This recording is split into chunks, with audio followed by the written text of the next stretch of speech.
Hey, this is Paul from Les Bronx Guitars. Welcome back.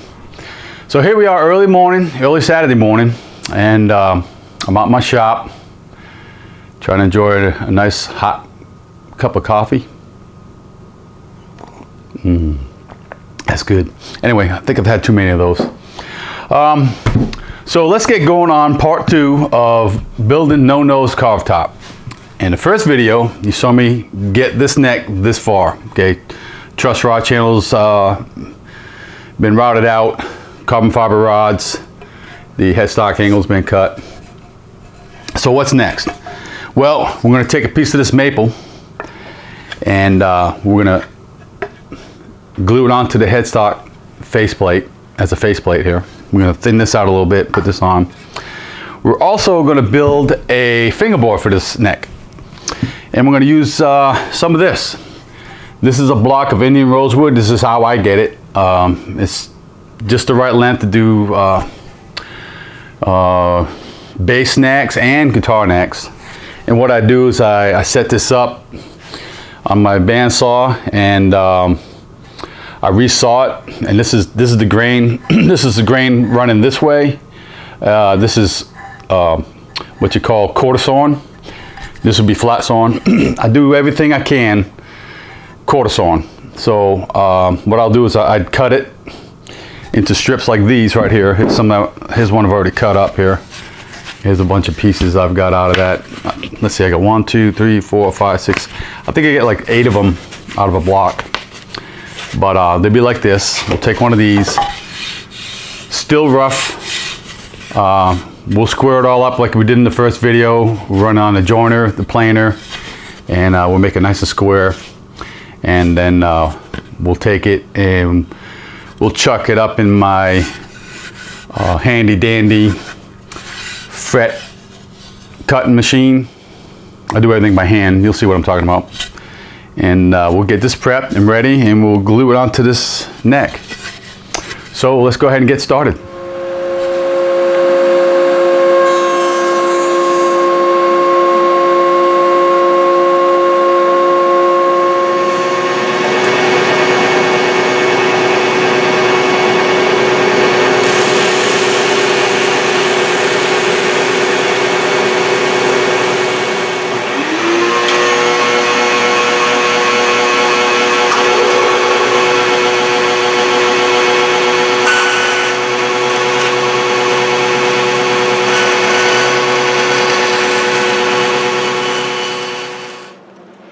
So I've got this fingerboard milled up to the dimensions I need, and I've attached it to this guide, which will line up the fret slots for me in this contraption right here, and put it on it with double stick tape. It goes in this thing.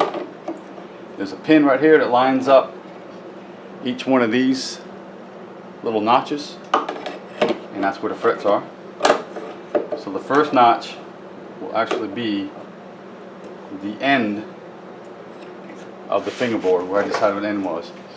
Now this is a Japanese pull saw, and it's got a thin kerf for the size of the fret tangs that I use, and it is really sharp, and it makes a quick job of this. As I get it in here, I'm very delicate with it. Okay, so this pull saw is going to cut my slots. I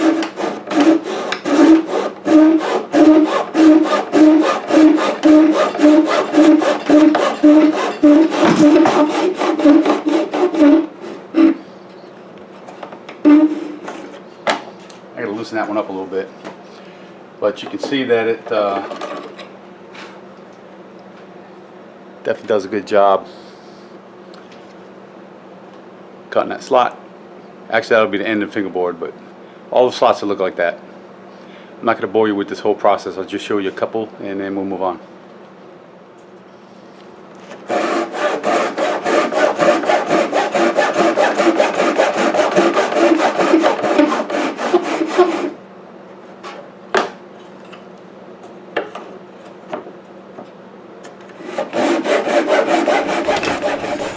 All right, my fingerboard is slotted, and the next step is to You can see I've got some lines drawn on there, so we're going to take off the waste on this side and the waste on that side of the line. And then, because I'm going to do that with my bandsaw, and then we're going to put this template on here, and we're going to follow that with a router bit and get it to the shape it needs to be. One more step further, what I'm going to do is I'm going to move this over a little bit on both sides. I'm going to make this fingerboard a little narrower, about 1/8 of an inch on each side and the back, and that's going to leave room for a 1/8 inch binding around this fingerboard. So it's going to give real wood binding. So let's press on.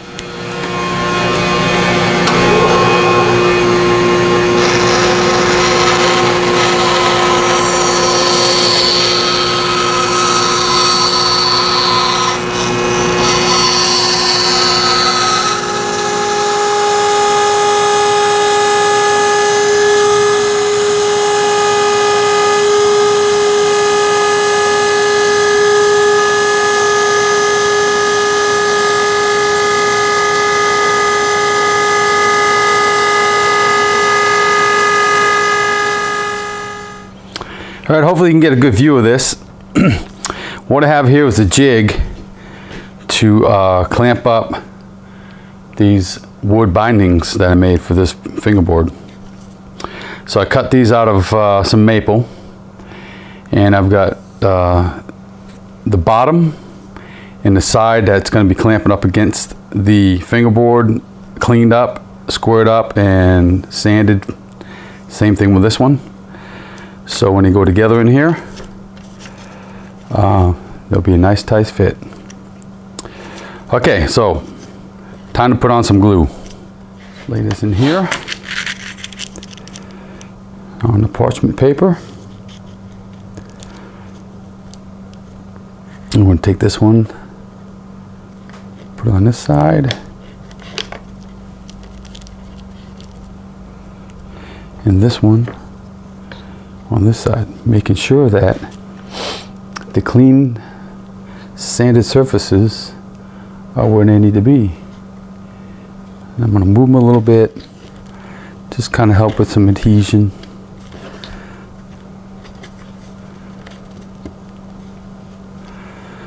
Okay, it's nice and flat. And then I got these wedges. These wedges are going in here, and they are going to put pressure on both sides, all the way down this fingerboard, and help it clamp up. The fingerboard is bound. I trimmed this end a little bit because I need to do it while it's off the neck body. And I trimmed this end up also. So now what I'm going to do is, I've got some double stick tape on here. I'm going to double stick tape this to the neck blank, and I'm going to take these really small drill bits. I don't know if you can see that. It's pretty small. It's a 1/32 drill bit, and I'm going to drill 4 holes. 2 of them up here in the first fret position, right in that fret slot. After the fret goes on it, you won't see the little hole. It's pretty small anyways. And on the 21st fret, same thing, 1 on each side. And then I've got several of these I'll use as pins. And when I'm ready to glue it down and clamp it down, I'll have these pins in there. It'll line everything up, and it won't allow the fingerboard to slide around with the glue. So let's go to the drill press and drill some holes. These are pretty small. They definitely don't leave a noticeable hole. You'll never see the hole. There it is. All right, I didn't want this video to get too long-winded, so I decided to cut it there. I've got more to show you, so stay tuned for part 3 of building NoNo's carve top. And as always, if you like what you've seen here today, hit the like button, and you can also subscribe to my channel to keep up on new videos. So I want to thank you for joining us here at Les Bronx Guitars, where custom is what it's all about. See ya.